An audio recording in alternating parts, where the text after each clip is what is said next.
Hello and welcome back to Spooky Town Tales. It's me, your host, Morgana, back refreshed after a week off. Well, not really refreshed because I was busy with other things, but excited to bring you some scary stories tonight because I've missed you all. And joining me as per usual in the spooky seats is none other than Jimmy Bog. Good evening, everyone. Welcome. Thank you. Thank you for agreeing to join in this evening, even though you're completely poop-decked. Not as much as you. It's what happens when your children decide that they want to have another go at separate bedrooms. Yes. Yep. We're trying again. Separate bedrooms. Here we go. Take two. Yeah. We'll see how that one goes. Anyway, we are back this evening with a great episode. We've got some awesome, scary ghost stories this evening, and the theme for the evening is haunted households. Excellent. Is your household haunted? Do you have things that go bump in the night? During the day. Oh, during the day? Is your toaster haunted? That was a good video. Wasn't it the best? Yeah. My favourite video on the internet, I think. Mm-hmm. I just love her so much. She's too much. Anyway, I hope that you've all been... Throw it out. It makes good toast. What else said and done? It makes good toast. Now, have any of you ever had a haunted appliance? I want to hear from you. Or hauntings in general. The stories have started to thin out a little bit, so I'm calling on you folks. If you're listening and you like the show and you want it to continue, please send me your stories or share the show with a friend. Get some fresh ears, because that way the word will spread and we'll get even more content for you. We're trying to keep it local, and it's tricky, it's hard work, but I'm achieving it thus far, but I could really use any help that you could send my way. Would be wonderful. Get out there and talk to the weirdo in your workplace. Talk to the weirdo in your workplace. Is there a strange character on your street? Does he talk to the air? Find out his stories. Does he shout at the sky? Does he shout at the sky? I want to hear about it. Old man Jenkins on the road who shouts at the little green men. Go and chat with him. Or give me his address. Anyway, on with the show. So tonight we're going to be starting with a couple of local stories, and I've got a few little factoid tidbits in there, as I like to do for you all folks, that'll help you rationalise perhaps some spooky encounters.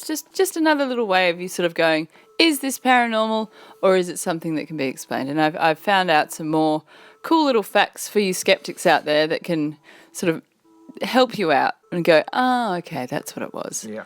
I like to know. I like to find rational explanations for weird things. Rational is good. Rational is good. It is good. It's the first port of call. Yeah.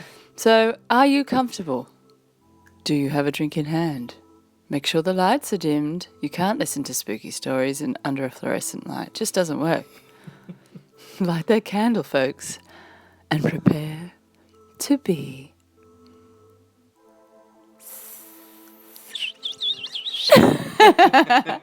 spooked. Good one. So to start this evening's show, before I launch into some local tales, I thought I'd give you a little bit of history. Just a little bit of spooky history. Just a hint. A hint. A trickle. A drip. Dashing. Whatever you splosh. Call it. A splosh. The best. So we're going to take a little stroll up north to Dampier. And did you know that locals claim to see William Dampier on the deck of his ship, the Roebuck, his ghost ship? There you go. So there have been reports of locals seeing not only the ship, complete with its glowing sails and groans from the deck, but they've also claimed to see the Roebuck glide into Roebuck Bay with William Dampier himself Really? holding a illuminated lantern on the front of the Roebuck. So we have our own little ghost ship story from up north. Now, it came about as there is a legend there that William Dampier did temporarily, he briefly anchored in Roebuck Bay and buried treasure. So this is a treasure this is a Goonies story. Yes.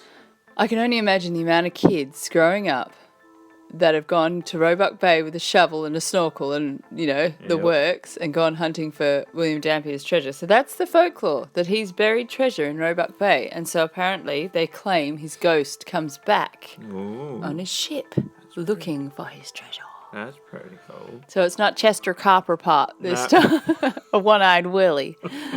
We've got her on One-Eyed Willie. You got nothing? Okay. Now, staying in that region, Greenough near Geraldton. Have you heard of that? The name rings a bell, but I couldn't pin it on a map. Well, it's a 19th century town, and it has its own bricklayer ghost. Whoa, really? A bricklayer ghost, yep. Edward Willis. So he was bashed to death in a fight in the Old Hamptons Inn in 1863, the poor bugger. You would have thought a bricklayer had a bit more of a fight in him, Unless it was multiple people. This is true. Or unless he just was all show. The guys that work out lots, but they're in a fight, they're useless. I don't know. You don't know them? No. I've heard not willing tales. to find out. Muscular men doesn't necessarily mean that they're brave and strong and good at fighting. Of course. It means they're good at doing bench presses. Yeah. So, poor old bricklayer, poor old Edward got bashed to death in the Old Hamptons Inn, so naturally, they reckon he stuck around. Yeah. It was very sad because his body actually lay in one of the rooms for 3 days. Ooh. Until an autopsy could be performed if he got bashed to death. I'm pretty sure it'd be quite a mess. You'd know how he died. Yeah. There's not too many guesses. Yeah. Oh, look, we just don't know. We'll just Snake bite. Snake bite, possibly. Poisoned. Definitely poisoned. The recent manager of the pub claims to have seen the ghost 3 times in one day. Oh. Yeah. And she said it was the height of a human, but it didn't really have the body shape of a human, so it was like a large blob. Similar to what I saw in the Vincent Street house. Yeah, righto. Yeah.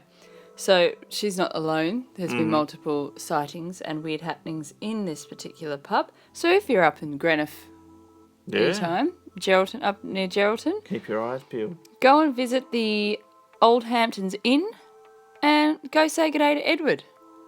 And lay you some bricks. He might lay you some bricks, some ghost bricks. There you go. So to kick off our local stories, I've got a repeat listener who's sent in great stories in the past. So thank you very much. You'll know who you are. Remaining anonymous, of course. But a big thank you for your incredible feedback you've been giving throughout the last few months. It's been wonderful. So this is another awesome story. Now, this particular listener is from the Argyll, Donnybrook region. Okay. I believe she's quite in tune. So she's had a lot of experiences and through our communications has said that she's similar to what I get. Yeah. She picks up on a lot of stuff. Yeah, and honestly, I didn't see it as being such a legitimate thing when I was growing up or anything, but since living around you, you do notice that there is some people who they pick up on more. I reckon it's to do with using parts of your brain. Everyone uses different parts of their brain, and I think people like this listener and I, and many others, actually, there's another story tonight, very similar. We're going to touch on a bit of information about clairvoyance and clairaudience, so I've got some factoids in there for you about this sort of thing. Now, it's something that you just have. Yeah. And it's very difficult when you meet skeptics because you want to be skeptical too, but you can't quite explain why it is you know things about people that you shouldn't. Yeah, yeah. So this is the same kind of deal. So I'll read you her story. This is occurred when she was 17. This is a really cool story. I had just turned 17, and sadly, it was one of the very few weekends where I had nothing to do, as all of my friends had plans. So my mum invited me to her boyfriend's house for their yearly Star Trek night. I'm not into Star Trek, but it was either that or sit at home and wait for the weekend to be over, so I decided to go. When we got there, all my mum's boyfriend's family were there. They're all Maori. So there were around 15 people. As I walk in the front door, there is a little hall with 2 doorways on either side. One leads to the lounge and the kitchen, and the other to another hallway with the bedrooms, bathroom and toilet. As I walk into the house, we greet everyone, yet I look down the hallway to the bedroom and bathroom and I see an old man, about 70, white-skinned and balding. He smiled at me and waved hello, so I waved back and said hi. Then he walked from the doorway of the bathroom into the toilet. A few hours later, as everyone is getting into Star Trek, I start wondering whether I should have stayed home. I start looking around and realise the old man didn't come back from the toilet, so I asked my mum's boyfriend about where he was. He looked at me strangely and said, "Everyone that is over is already in the lounge with us." He then asked me to describe what he looked like, so I told him, to which he said, "Oh, that'll be the old owner of the house." And he'd wondered if he'd stuck around because sometimes he got a funny feeling. He told me that he'd bought the house from the old man's family after he'd passed away. Ooh. So the reason why he stood out, obviously, was that everyone else was Māori in the house, and there's this white fella down the hallway. Clearly didn't belong in the picture. She's looking around going, "Who was he? Where is he?"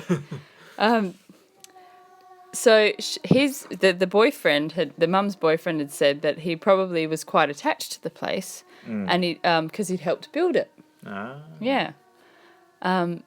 He went on to say that he'd known the old man when he was alive, and it sounded exactly like what I'd said he looked like the man that she'd seen in the hallway looked like. So it all matched. Yep.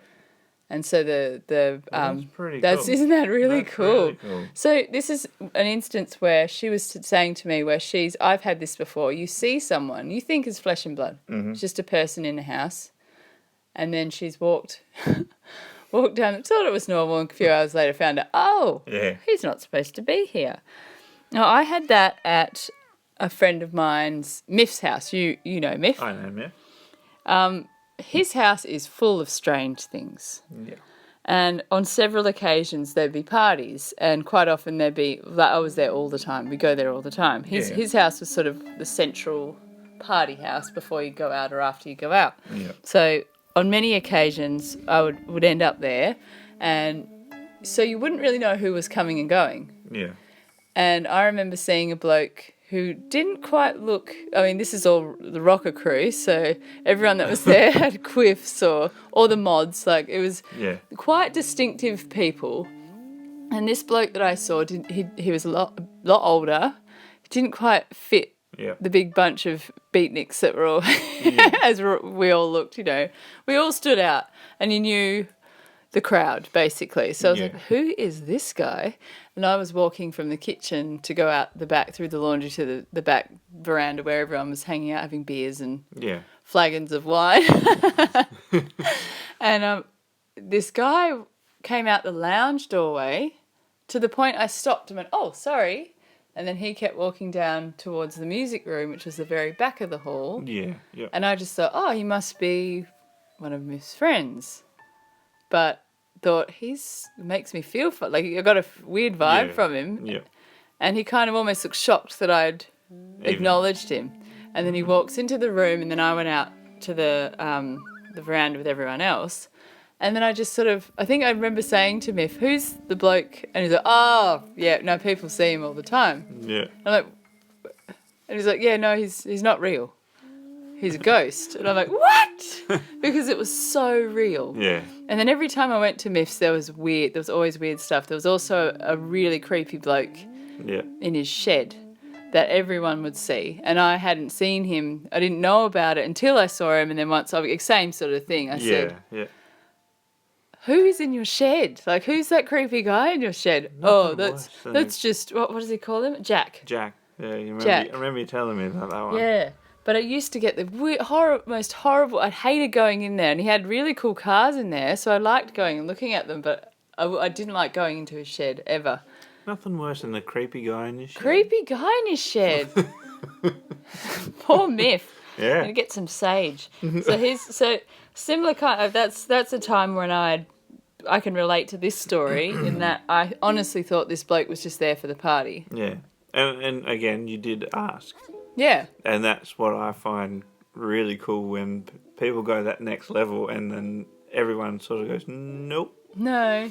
And he did. I think I can't get the details perfect, but I do remember Miff telling me that there'd been friends staying in the back room one night and had seen someone walking towards the room and then disappearing or something like that. So that confirmed the same route this bloke had taken. So there you go. Have you ever seen someone and just assumed it was a person only to find out that there wasn't anyone else in the house at that time? If you have a story like that, I'd love to hear about it. Yeah, they're cool. There are tons of them. It's cooler because you're not frightened at all. It's just like, oh, who's that? And then, what? You legitimately think it's a person. Or when they walk down a hallway into a room and then you all go down there and then there's no one in there. Yeah. That's super strange. I hear lots of those sorts of stories. So thank you so much for another great story. That's a good one. And yes, I very much think she's quite in tune. Yeah, indeed. So yes, Miff's house is very haunted, and the house that I lived in Vincent Street, which we've touched on in previous episodes, I'll tell you a few little tidbits, little stories about that house this evening as well, just quickly. Mm-hmm. So my other sister who lived there very briefly, she told me a few weeks ago that she would always see a man cooking at the stove.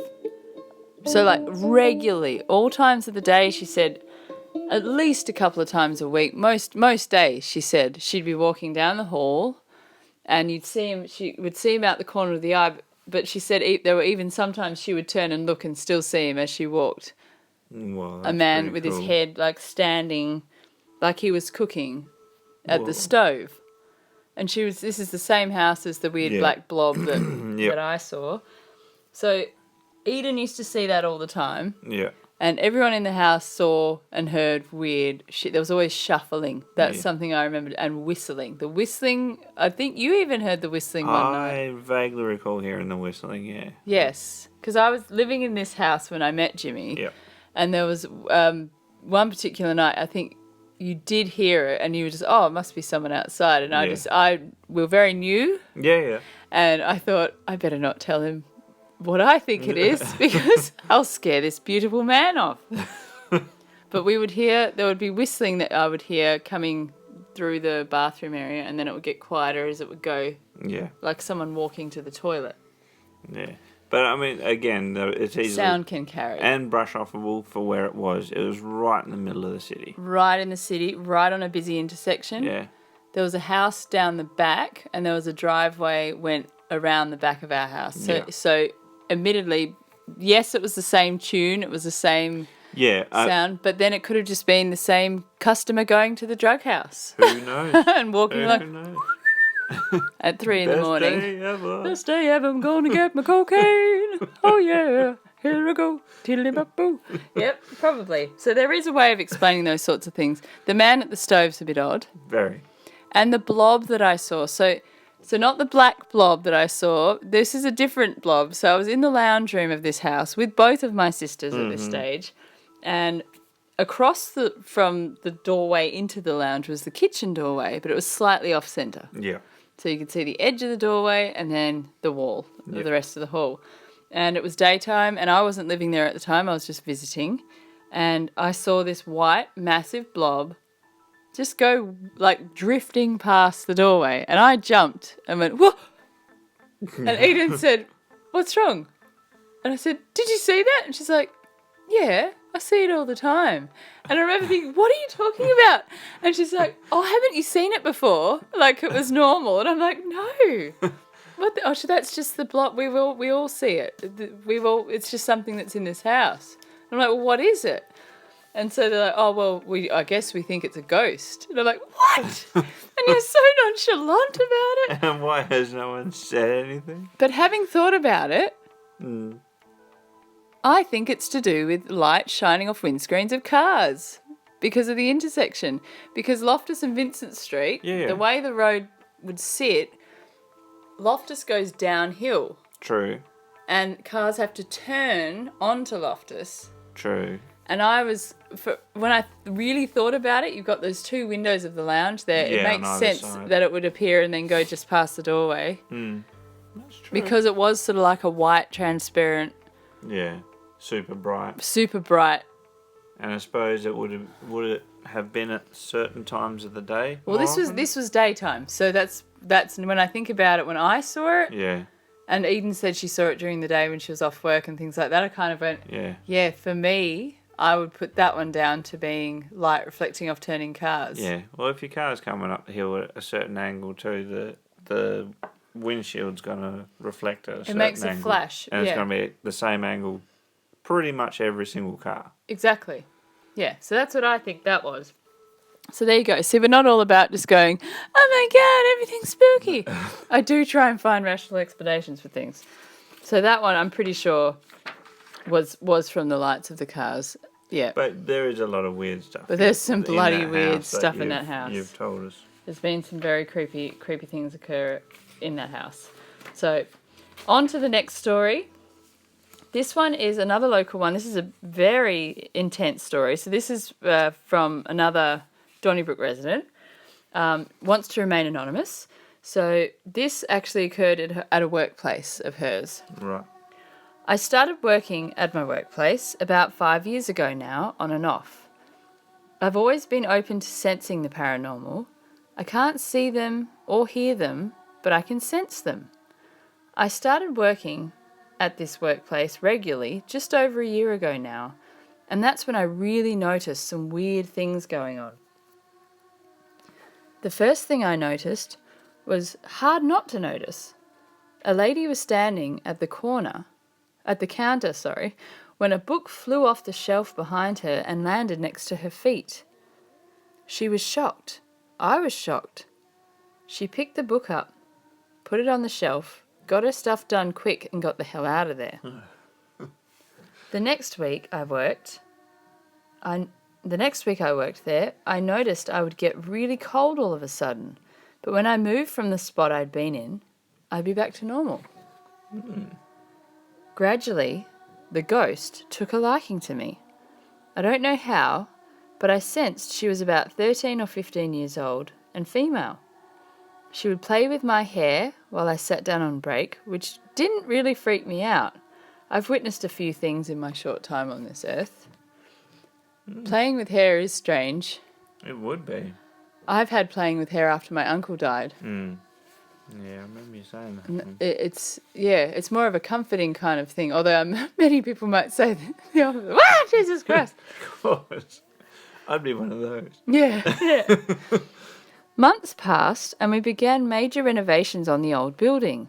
The building dates back about 100 years or so, but parts of it were added on back in the 70s. Anyway, this is when I knew our resident ghost wasn't happy. I'm what's known as an empath, which means I pick up on feelings of others around me, and it affects me. But I've never been this affected before.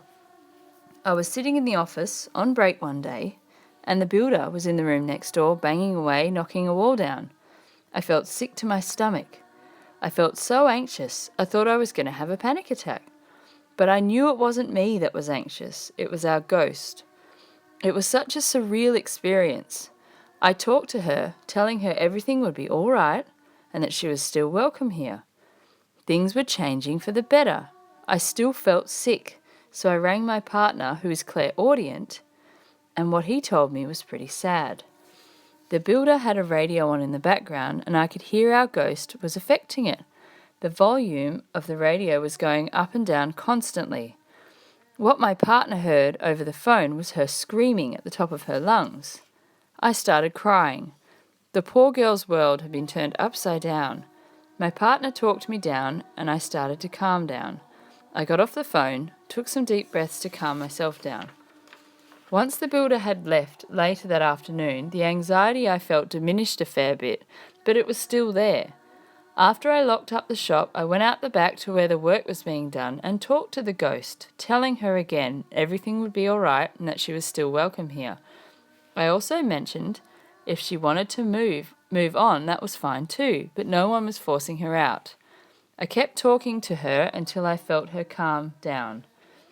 It's the closest I've ever been or ever seen to a spirit. In the weeks to come, the ghost started throwing things around behind the scenes and rattling things. I talked to her calmly and she calmed down. One day I was working there. My mum and partner came down, who are both usually able to sense spirits. I took them through the building and unusually, Mum felt nothing.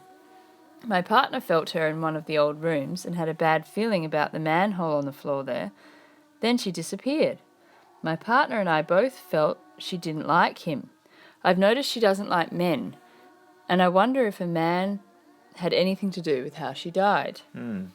Since their visit, I've hardly felt her presence, and I wonder if they scared her off. Sometimes things will move on their own, and I'll hear noises, and I think it's her.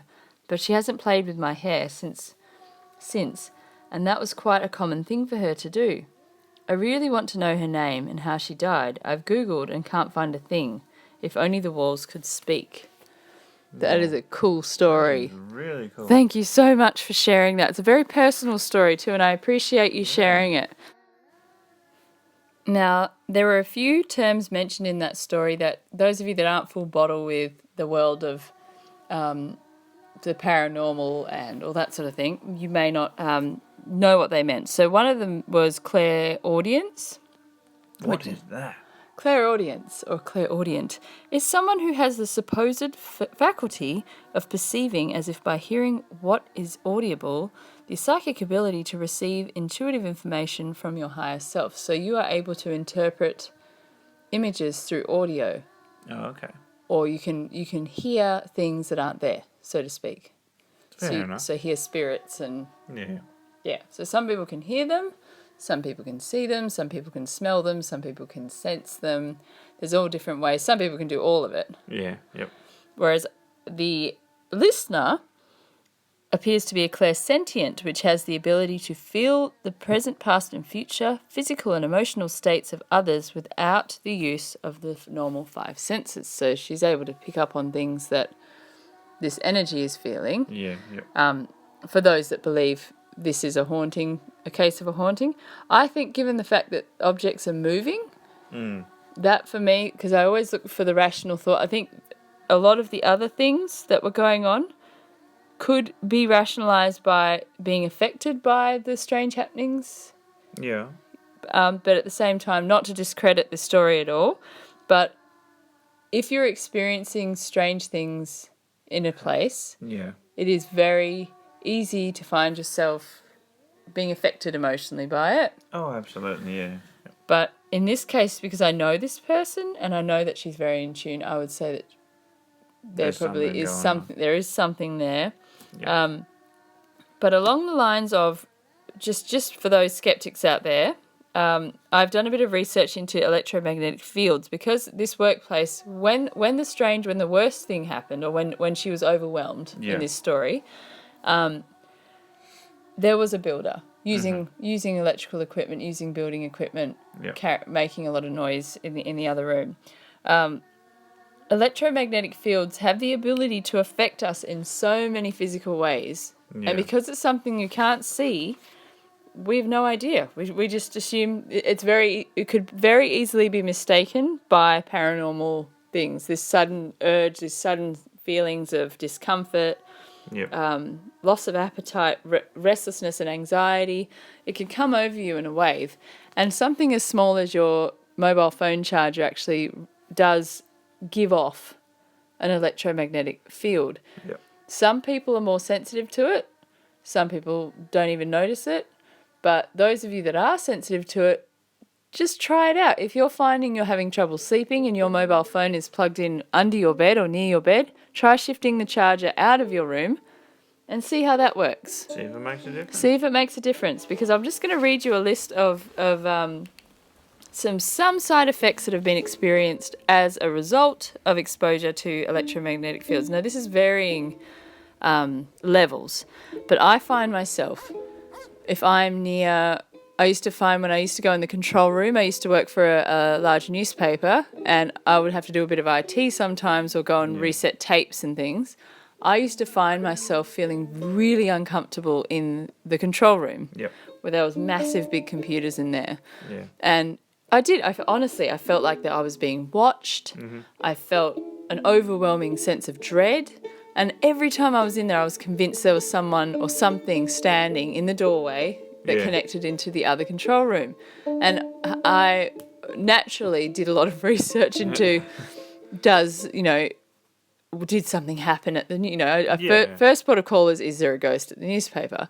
Then only to delve deeper into what could be causing these feelings, and found out that computers and electrical equipment does give off this horrible magnetic field, and it affects your brain.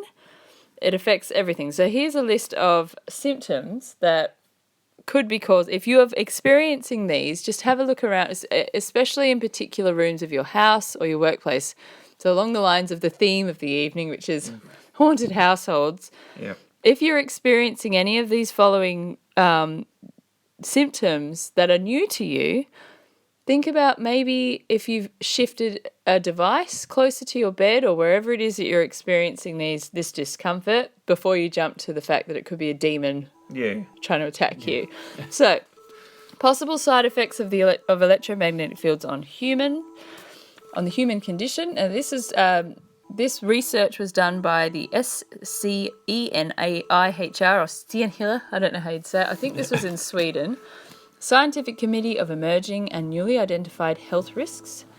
It was a team of 10 scientific researchers. So these are the main things to look out for. Sleep problems, headaches, depressive symptoms, lack of concentration, lack of appetite, restlessness and anxiety, burning and itching skin is another one. I'm going to say this wrong. Dyspepsia, which is itchy sensation, and it can be sometimes painful. Problems with memory, dizziness, irritability, nausea, electrocephalogram. So basically, there's changes to your electrocephalogram. Sorry, not just the electrocephalogram. So you will notice there'll be changes in the way your brain functions, basically. Okay. So it can affect even the basic little ways that your brain computes information. Now, this even boils down to using your phone in bed, these sorts of things. Just be mindful of what's around you. So if you're suffering from strange things in your house, consider what devices are around you. Yeah, a few small things you can look at just as symptoms to the issue. Yeah, and in your workplace too. So speaking of which, though, I mean, thinking about it, when I used to do Telstra work, some of those rooms used to give you a pretty garbage feeling, but that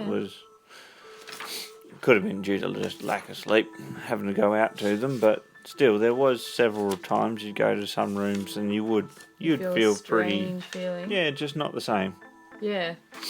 No, it's definitely noticeable, and I used to get it every time I did the tapes in the control room. So there you go, skeptics. There's an explanation. And those of you that just don't want to think there's something in your house, it might not be. It could be very much scientifically explained. But along the lines of that story that we just read, I think there's definite indications that there is something there. Yeah. And it would be very interesting to dig up and see if you can find out anything more about the building or even the land. Absolutely. Especially around this area. It was 99% Indigenous in 1903, I believe it was. So the Donnybrook Balingup area was actually predominantly Indigenous people that were living here and settled here. And as per usual, as the white settlers did, it is now the reverse. So... sadly, very sadly. So there's a lot of history that's not in our books. Yeah, we just wouldn't know. That we wouldn't know. And this is why it really pays. I really recommend all of you out there to talk to people. Yep.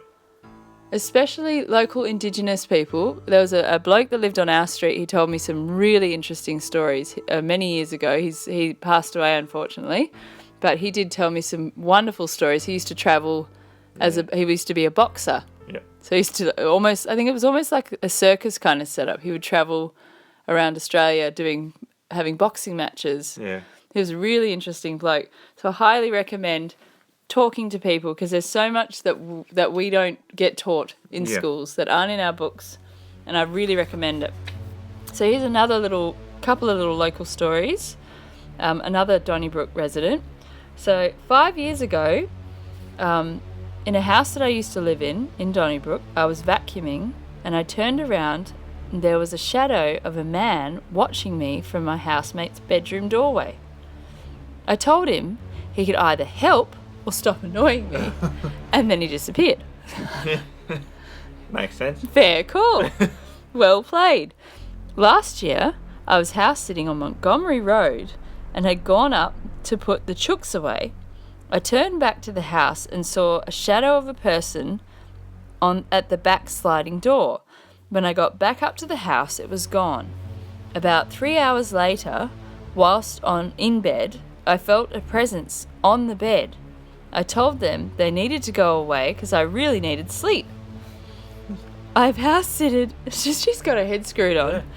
I've house-sitted there about 3 times, as recent as a few weeks ago, but the last time I didn't experience anything. I don't think I have much patience for them. Fair call. So the reason she's like this is she did have another experience. So after having an experience in Perth when she had felt a presence push her down the stairs, a friend had told her to tell them to go away, and that seems to have worked. So ever since she had that happen, she's just like, piss off. She's got that attitude. If they're being that dangerous. Total jerks. Yeah. So obviously it's working for you, and keep doing it. Yeah. Just tell them to get nicked. Now, I do remember my mum, when I would have things, would tell me just to tell them to go away. Yeah. And I do believe there's power in that. Yeah. Just establishing that this is my house, you Yeah. bugger off. Yeah. Because, I mean, especially if it's something that the world, you can't call the cops on them. They're like, they're invincible, practically. They're like, I can do what I want. So, yeah, thank you for those stories. And I'll be checking in with this listener. I'm going to go visit soon because she's got a whole ton of stories. Excellent. So I'm a bit excited about hearing about those. So thank you. Now, in my research, I've been looking up haunted places of Western Australia. No way. So weird. What's happened to you, Margaret? You've changed. You've changed.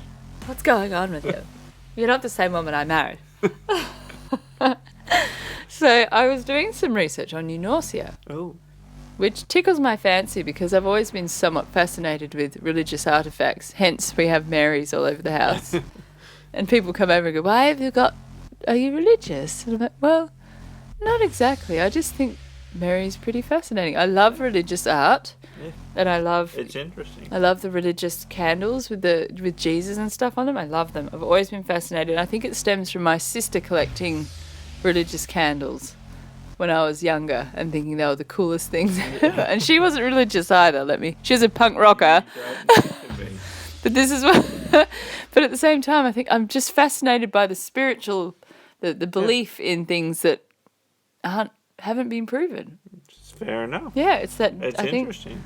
so. Eunorcia, which is just so weird, just in itself. It's like an old monastery set in the middle of the bush. Weirdest place, the most magnificent Spanish-style building. Yeah.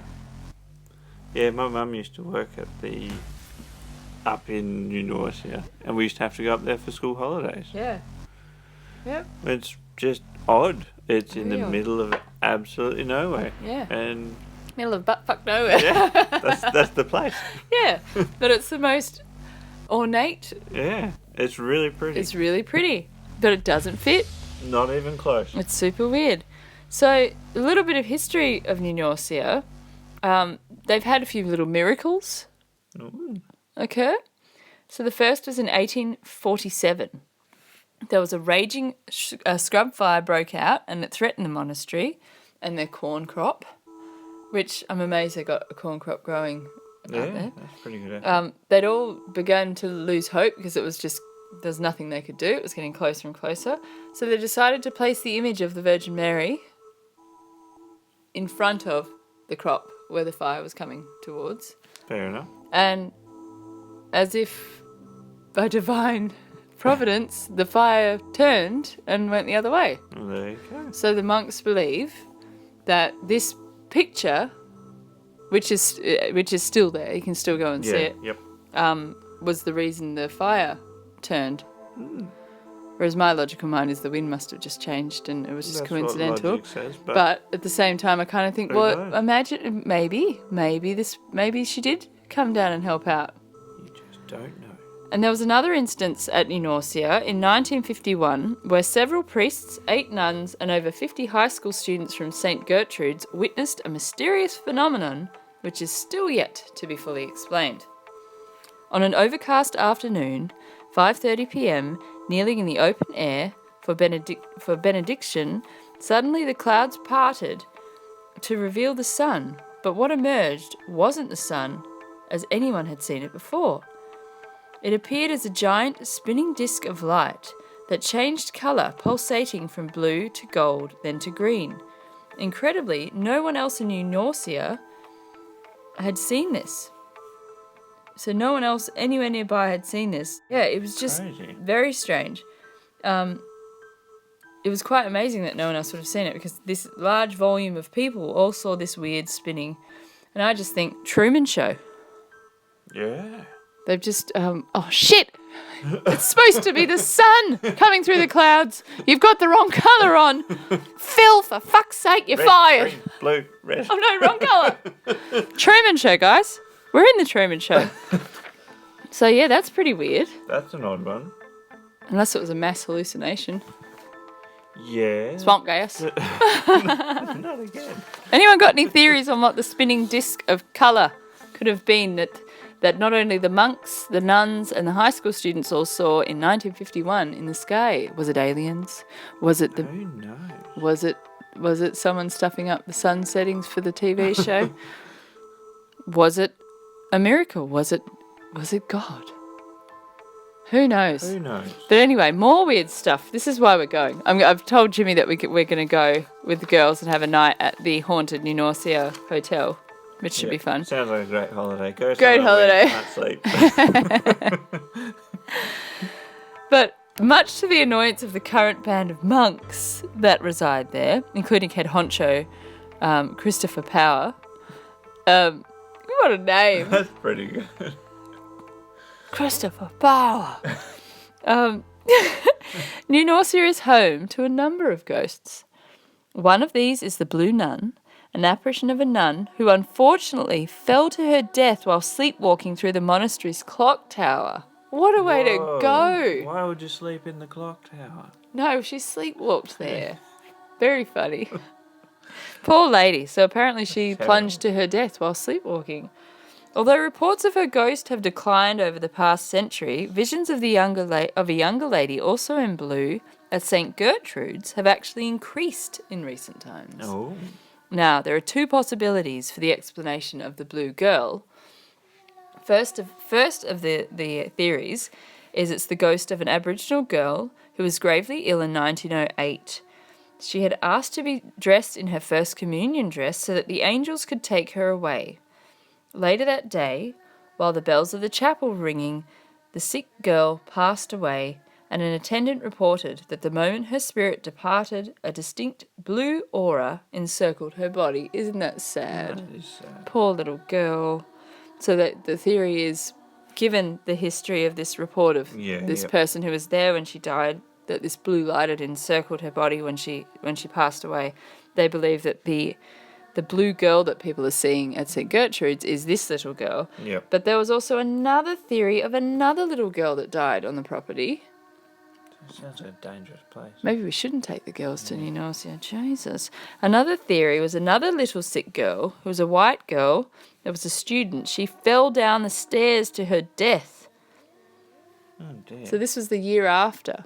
Really? Yep. So the year after the other little girl died, this little girl fell down the stairs to her death. She wasn't discovered till the following morning, by which time her body had reportedly turned blue. So that's another reason why they think it might be her. Jeez. There is also a ghost monk who's reported to be seen climbing the stairs towards the old Spanish chapel, noisily jingling coins in his pocket as he does his rounds.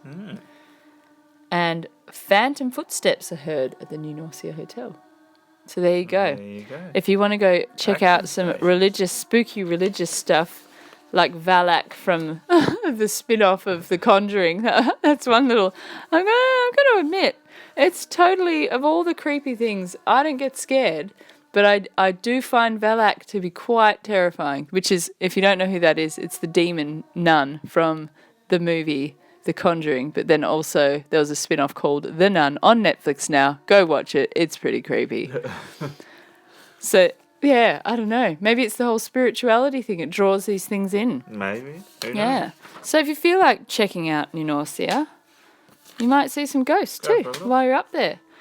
Now, we've got some pretty cool stuff coming up in the coming weeks. We've got our cryptids episode. I'm trying to key up my dear friend to join me for that one, but if not, we shall record it here at the Donnybrook studio vis-a-vis our bedroom. I'll try and get her on board, see if I can get a free weekend. We've also got just some basic monsters and horror stories coming up in the coming weeks, and plenty of ghost stories as well. But I would love to hear your stories. Absolutely. Because I love to keep it local. I really do.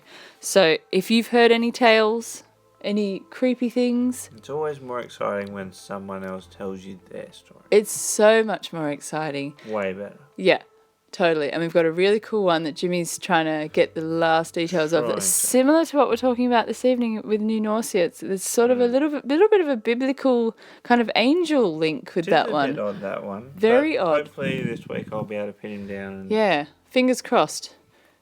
see what happens. Get to work, Jimmy. Oh, I've got to. Whip crack. But thanks again for joining us this evening. Thank you for coming back after our week off, our hiatus. Yes. And we will be back every Friday until, obviously, the stories dry up and we... So keep sending them in. Keep sending them in. I have got some leads, which I'm going to be chasing up over the next few weeks for some awesome stories for you all. So be sure to check back every Friday night, either on the Southwest or Southern Paranormal page, I should say, or on Podbean or YouTube. You know where to find us. So please send your stories through. Thanks again for listening. This is Morgan. And Jimmy. Saying goodbye, good night, and stay spooky. Bye.